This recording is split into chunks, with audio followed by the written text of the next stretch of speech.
Welcome to November and welcome to Maggie.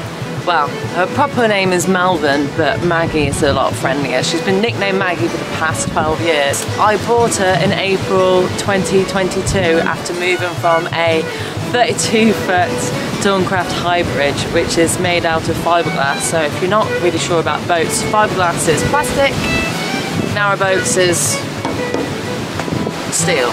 Back in the day when she was built in 1928, Maggie was mostly used to transport coal around the Midlands. She was made in Birmingham and she has a lot of hidden gems. Where I'm now standing is the original 1920s housing. It's quite small and it was used to house a family of 4. Later on, an engine from Armstrong Siddeley 2-cylinder was put into place in the 1960s, so she was pulled by horses until the 1960s. What do you think? Afterwards, the housing part of the boat was placed in the 1980s. And now, you and I live there, don't we, Leela? Leela does not care about boats, do you? You want to go on your walk? Find some squirrels? Yes, put me bloody down. Okay. Would you like a little look inside? Thought you would.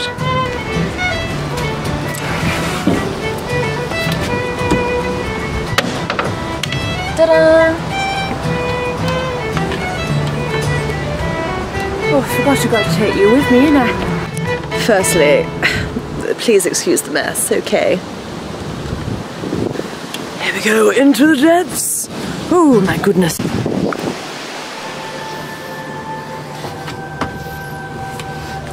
Well, well, well. This is where Elizabeth puts all of her shite, apparently. Welcome to the original house part of the boat. So this was lived in, like I say, by a family of 4. And it still has the original stove on board. She's currently shut, but it can be reopened to have a fire inside, but that's going to be a next year job. Leela, I'm coming. Please, can we go for this bloody walk, Mother? As you can see, this space I use for storage and to put my wash in. It's got bags of character, and I really would like to get the original bed reinstated. As you can see, this is the space where I've put my excess storage. I would like to get this repainted properly. But as you see, she's all good. She's all perfect. This is the original door here. So before the engine was put in, that was the main access to what was held on the workload. But this door got removed. But eventually I want this as the original cabin. As you can see, this is the ledge where the bed would have gone across. This is the stove. Like I said, I wonder when someone last cooked on it. There are my wellies. I've been looking for these. Lots of great storage. It's where I keep my pins. Drawer where I keep my art bits. Back in the 1800s, when the Industrial Revolution really kind of kicked off, more businesses were looking at cheaper ways to transport their goods, and one of those ways was through the canal system.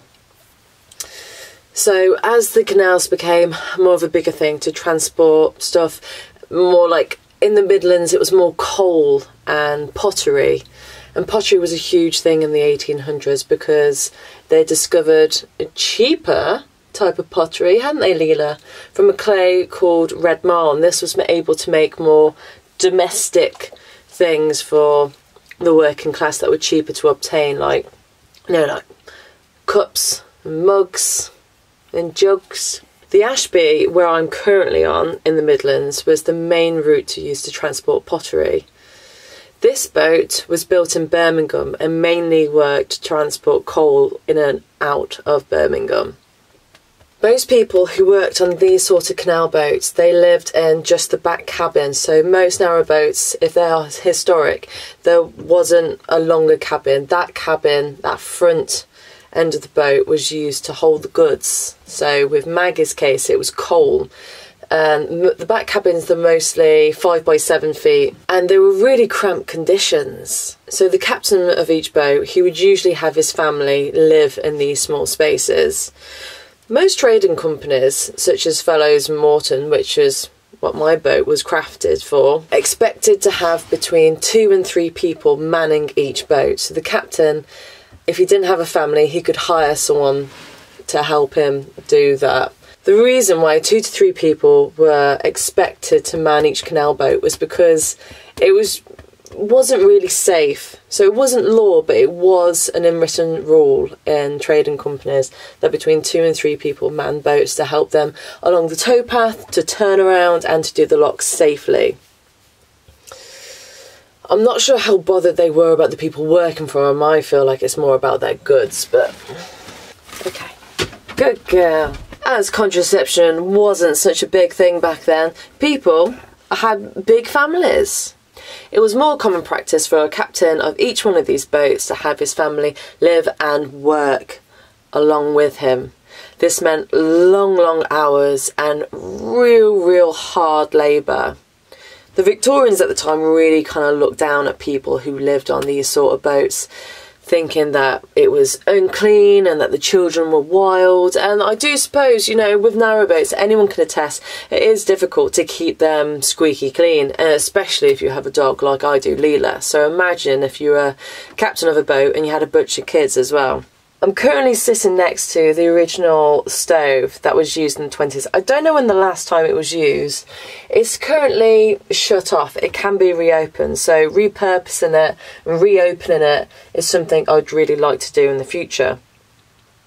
However, this was the main space where people slept and where they cooked the food. I suppose one of the good things about working with your family is, well, one thing, everyone pitches in to contribute towards the well-being of the family. You know, you're working to get an income together, and by, you know, employing your son or your daughter and your wife or so on, you don't have to pay crew to man the boat and make sure everything's safe. On top of this, not just the 1920s, when the school reform did come, so people did have to go into school, it wasn't always possible for people to go to school when they could earn money for the family's survival. And before that, that was especially a case during the 1800s. So I suppose families spent a lot of time apart in those days, trying to find work wherever they could. But in this case, living and working on a narrowboat, for better or worse, you are with together each day, every day, all day. And I wonder what it would have been like to have that contrast between industrial cities and the countryside, getting to your roots. And these people used to do long distances each day. I mean, I whine if I have to do a 5-hour stretch. This is hardcore work. Looking after the horses who are pulling the boats, getting into the tunnels, opening the locks, and making sure that whatever you're delivering is all safe and sound. Still, as much as ideal and romantic as that sort of life sounds, living and working on the cut, it was absolutely rife with disease. With a lot of the warehouses that are along the cut purposely built there so they could offload and unload their goods easily, so came the fact that they poured most of their waste into the canal. So people who lived and worked in the canal, they were more exposed to typhoid and cholera, and with children back then who were a lot more vulnerable, a lot of young people did unfortunately die. I often wonder what it would be like to share this small space as a four people living and working in this space. this boat's 70 foot. So I have 70 foot of living space. I mean, okay, we've got this back cabin. I only use it for storage. The engine room, it's huge, which is brilliant. So if there's a problem, I can see it. And the rest of that is living quarters. And I was thinking the other day, you know, if I ever met someone, could I share this space with them? The answer was probably no, because I was like, oh, this is going to be too small. But just this space, this cabin with 4 people, long term, it'd drive you bonkers. Or it'd drive me bonkers. But back then was a different way of life. And I suppose living in cities and choking on the fumes from mass industrialisation, it might have been good to get out of the country. I want to look at the history of these people that worked on these narrowboats.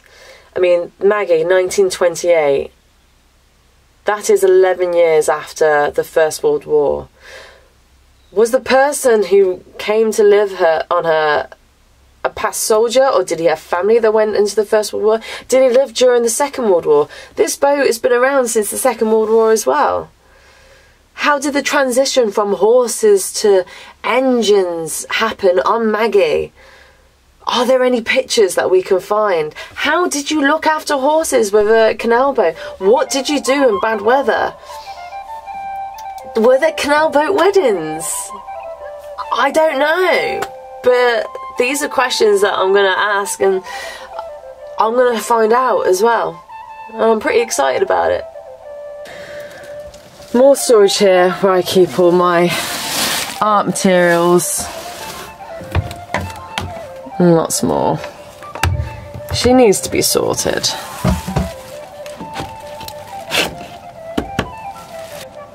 All in all, it's a great space. It's got lots of potential. It just needs some time and money, I think.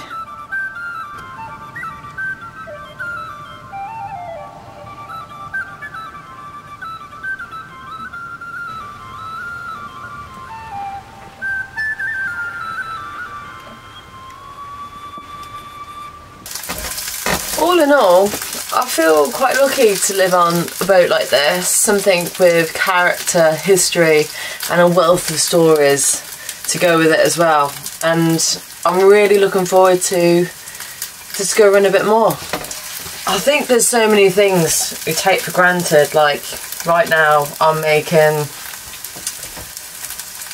egg fried rice with sausages because it's like the last thing I have in my cupboards, but I'm warm, the dog's happy,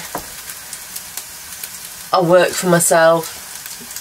Yes, there's shortcuts that I take to watch my money and be careful, and it is hard cruising a boat of this size solo and safely, but